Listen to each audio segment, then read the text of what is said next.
Test 2. You will hear a number of different recordings, and you will have to answer questions on what you hear. There will be time for you to read the instructions and questions, and you will have a chance to check your work. All the recordings will be played once only. The test is in 4 sections. Write all your answers in the listening question booklet. At the end of the test, you will be given 10 minutes to transfer your answers to an answer sheet. Now turn to Section 1.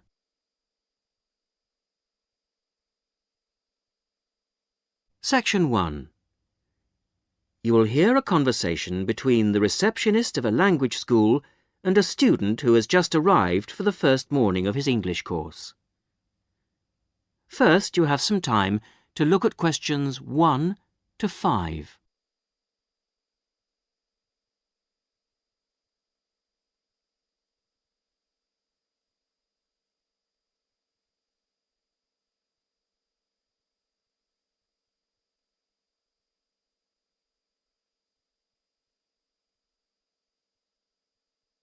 You will see that there is an example which has been done for you. On this occasion only, the conversation relating to this will be played first.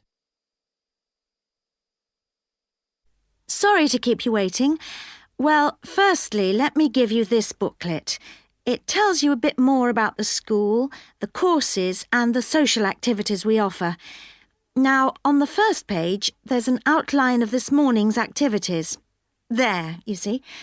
The programme starts at 10 o'clock. Try not to be late as it's a very full day. The programme begins at 10 o'clock, so 10 o'clock has been written against the answer. Now we shall begin. You should answer the questions as you listen, because you will not hear the recording a second time. Listen carefully to the first part of the conversation and answer questions 1 to 5. Sorry to keep you waiting. Well, firstly, let me give you this booklet. It tells you a bit more about the school, the courses and the social activities we offer. Now, on the first page, there's an outline of this morning's activities. There, you see. The programme starts at 10 o'clock. Try not to be late as it's a very full day. At 10 o'clock, all the new students will gather in the main hall to meet the principal and the rest of the staff. In fact, you spend most of the morning in the main hall. Where's that? I'll show you in a minute. Just let me quickly run through this morning's events first, and then I'll explain how to get there. Yes, OK. Right, where were we? Yes, so the principal's talk will last about 15 minutes, and then the Director of Studies will talk to you for half an hour about the courses and the different requirements for each. After that, the Student Advisor will tell you about the various services and activities we offer to students. Any questions? So, all of this is in the main hall? That's right. And then you'll go next door to classroom 5 at 11 o'clock. What happens there? You'll have a test. Test?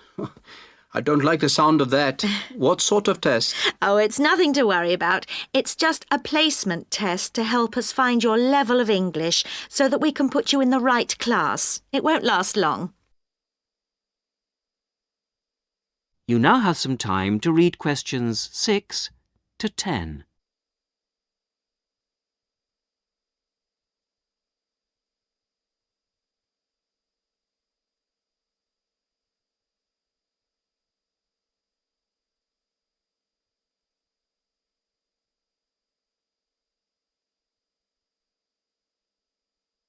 Now listen carefully and answer questions 6 to 10. But how do I find the main hall? Right. If you look on the back of the booklet I gave you, you'll see a map of the school. Let me show you.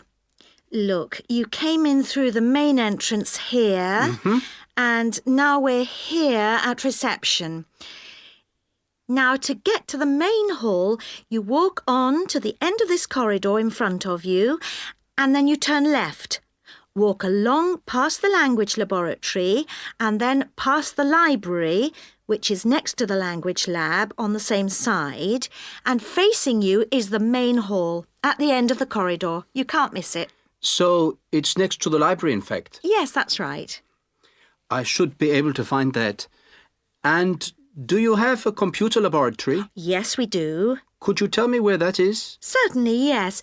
You go down to the end of this corridor again, but this time don't turn left, turn right away from the main hall. The computer lab is immediately on your right, OK? Mm-hmm. And where's the staff room in case I need to find a teacher at some stage? The staff room is near the main entrance, on the left over there, just opposite the reception desk. In a day or two, I'm sure you'll find your way around very easily. Oh, one last thing. Is there a student common room? Oh, yes, I forgot to mention that. It's this area here, very close to where we are now, to the right of the reception desk as you come in the main entrance. There's tea and coffee facilities there. Great. Thank you very much. You're welcome. That is the end of section 1. You will now have half a minute to check your answers.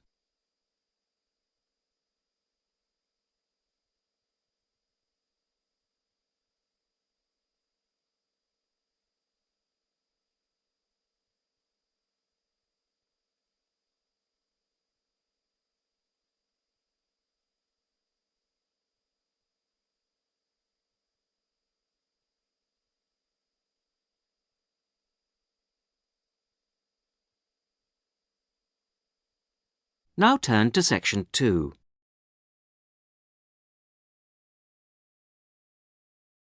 Section 2. You will hear a talk given to new students about a university advisory service. First, you have some time to look at questions 11 to 15.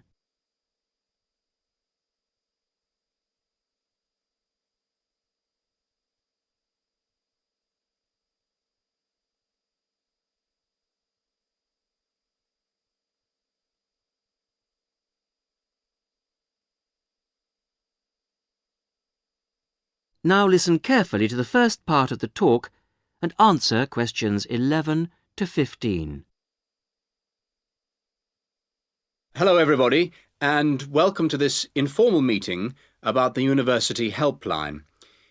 The helpline was set up 10 years ago by the Students' Union, and it aims to provide new students to the university with a service that they can use if they need information about practical areas of student life that they're unfamiliar with. Let me give you some examples of the type of help we can offer. We can provide information on financial matters. For example, you may feel that your grant is insufficient to see you through college life, or you may have some queries regarding the fees you're paying if you're an overseas student. In both cases, the helpline would be able to go through things with you and see what the outcome might be.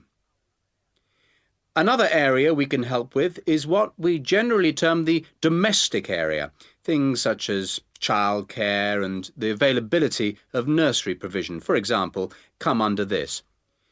Then there's academic issues that may arise while you're in the early stages of your course that you may not know what to do about.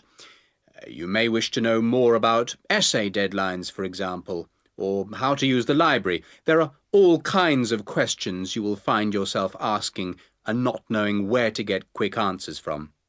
The helpline would be able to provide these. The last example I've given here is simply termed social. And yes, there is a lot of social life here, but you may have a particular interest you wish to pursue, or you may wish to participate in outings or trips if you don't know many people at the moment.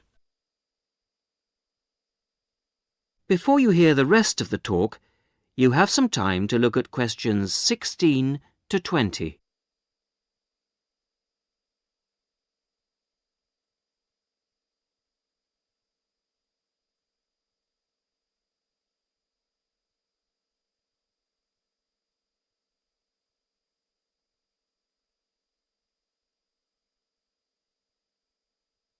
Now listen and answer questions 16 to 20. Let me give you some details so that you know where to go and who to see if you want to pay us a visit. Generally, you'll see our helpline officer, Jackie Kouachi. That's Kouachi.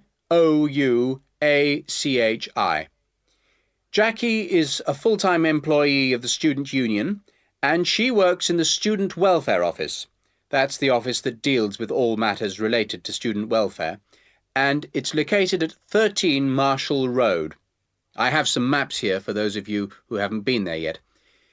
If you wish to ring the office, the number is 326 9940. That's 326 9940. The office is open between 9:30 and 6 o'clock on weekdays and from 10 to 4 on Saturdays. And there'll be somebody there, usually Jackie or myself, between those times. If you want to make an appointment, you can phone or call at the office in person. Please note that it may not be possible for anyone to see you straight away, particularly if it's a busy time, lunchtime for example, and you may have to go on the waiting list and then come back later. Well, enough from me. Any questions? That is the end of section 2. You will now have half a minute to check your answers.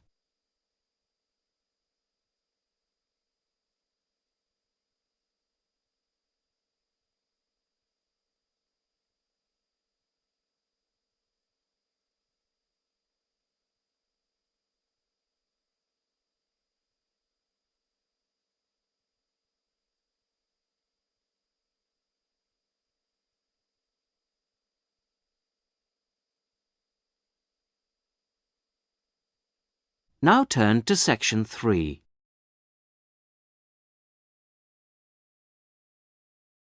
Section 3. You will hear the beginning of a tutorial on a business studies course. The tutor is discussing job interviews with two students, Muriel and Dave.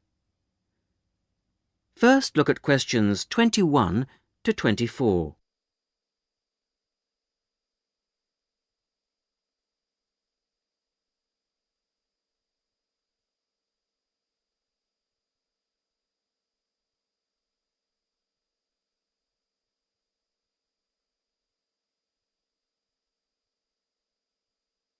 Now listen carefully and answer questions 21 to 24.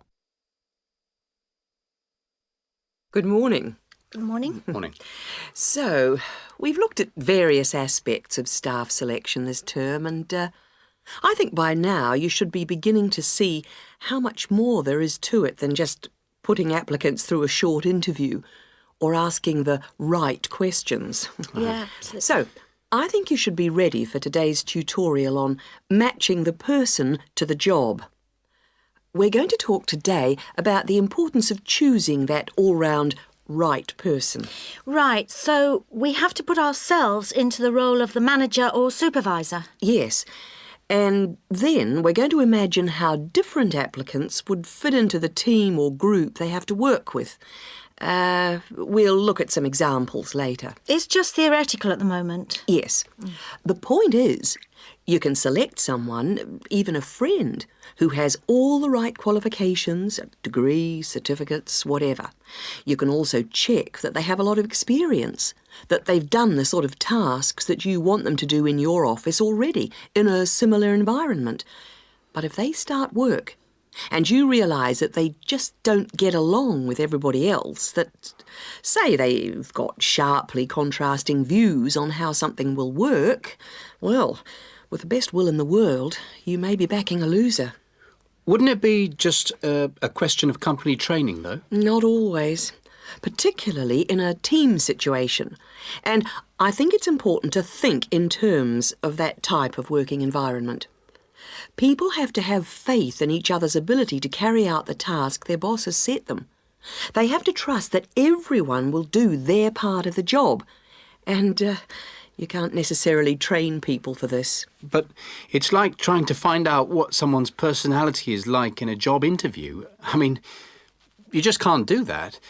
Even if you try, you won't find out what they're really like until they actually start work. Well, in most interviews, you usually ask candidates questions about their hobbies and what they like doing in their spare time, that sort of thing.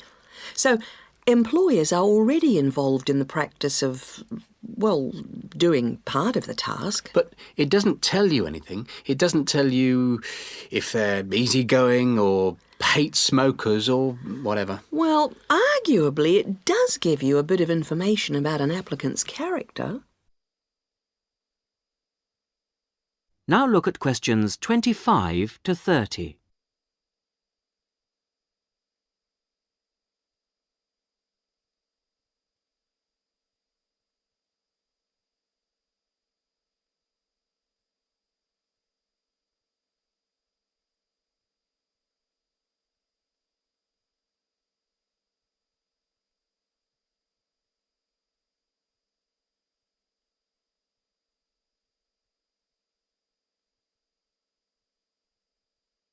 Now, as the tutorial continues, listen and answer questions 25 to 30. Well, arguably, it does give you a bit of information about an applicant's character, but also, more and more employers around the world are making use of what are called personality questionnaires to help them select new staff. And What's it called? A personality questionnaire. They have to be filled out by the candidates sometime during the selection procedure, often just before an interview. The idea is actually quite old. Apparently they were used by the ancient Chinese for picking out clerks and civil servants, and then later they were used by the military to put people in appropriate areas of work. They've gained a lot of ground since then, and there are about 80,000 different tests available now, and almost 2/3 of the large employers use them. Which makes you think that there must be something in them. That's right. They ask the sort of questions that you might expect, like, do you like working under pressure, or are you good at keeping deadlines? And what if people can see through them and just write what they think the employer wants to see? Well, that's always a possibility. I mean, it's human nature to lie, isn't it? Well, that's the point. Apparently it isn't. These tests are compiled by experts, and they believe that the answers can provide a few simple indicators as to roughly the type of person that you are, that people will generally be truthful in that situation. And then you can go some way towards finding out whether someone's, say, forward-looking, a go-ahead type of person, or resistant to change. Yes, and there are all kinds of other methods which can be... That is the end of section 3. You will now have half a minute to check your answers.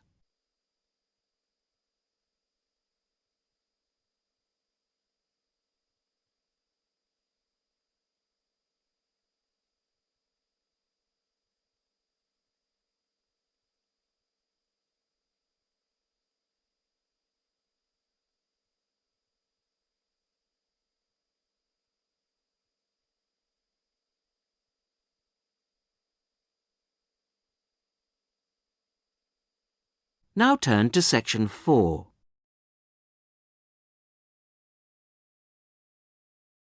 Section 4.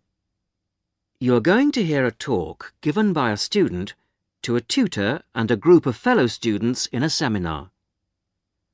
First, you have some time to read questions 31 to 34.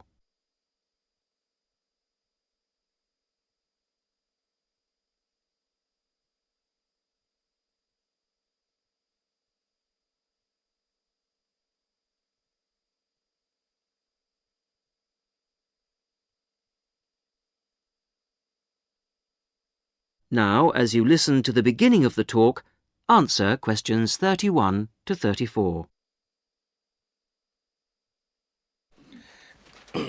Right, are we all here? OK. As you know, today Vivian is going to do a presentation on the hat-making project she did with her class during her last teaching practice. So, over to you, Vivian. Thanks. Mr. Yardley has asked me to describe to you the project I did as a student teacher at a secondary school in London. I was at this school for 6 weeks, and I taught a variety of subjects to a class of 14-year-old pupils. The project I chose to do was a hat-making project, and I think this project could easily be adapted to suit any age. So, to explain the project. After we'd done the research, we went back to the classroom to make 2 basic hat shapes using rolls of old wallpaper. We each made, first of all, a conical hat by, well, if I show you now, cutting out a circle and then making one cut up to the centre and then, overlapping the cut like this. A conical hat that sits on your head. The other hat we made was a little more complicated. First of all, we cut out a circle again, like this. Then you need a long piece with flaps on it. I've already made that bit, which I have here. You bend the flaps over and stick them with glue or Pritt stick to the underside of the circle, like this. Again, I've prepared this so that I don't get glue everywhere. The pupils do, of course, so you need plenty of covers for the table. And there you have a pillbox hat, as in pill and box. Now, variations and combinations of these 2 hat shapes form the basis of the pupils' final designs. Now you have some time to look at questions 35 to 40.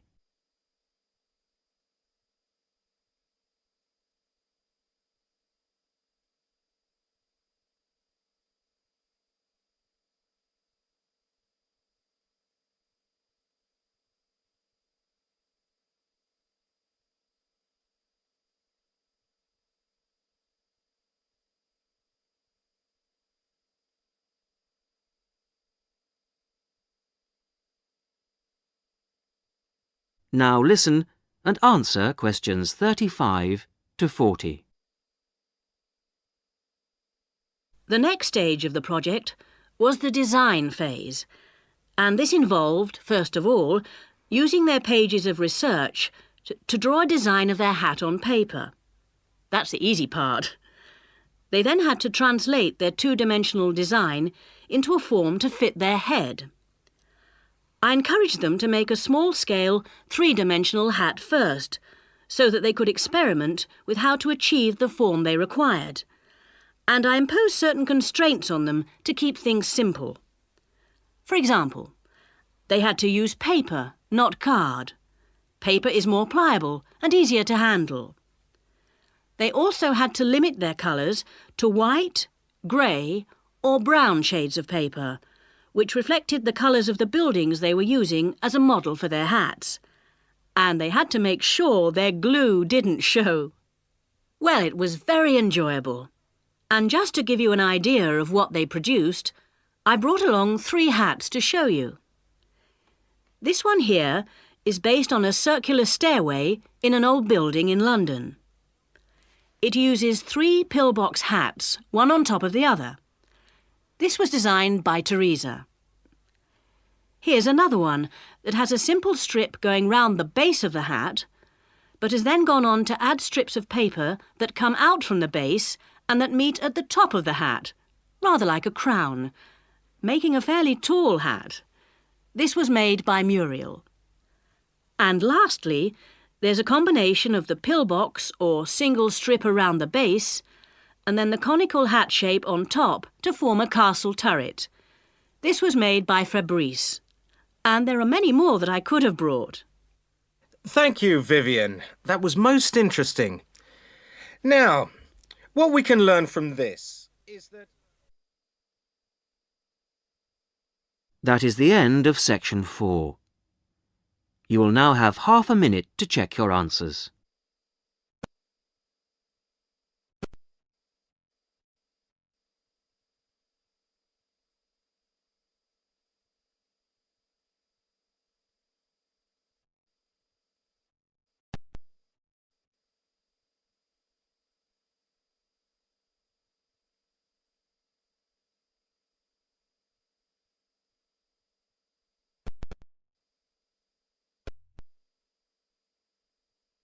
That is the end of the listening test.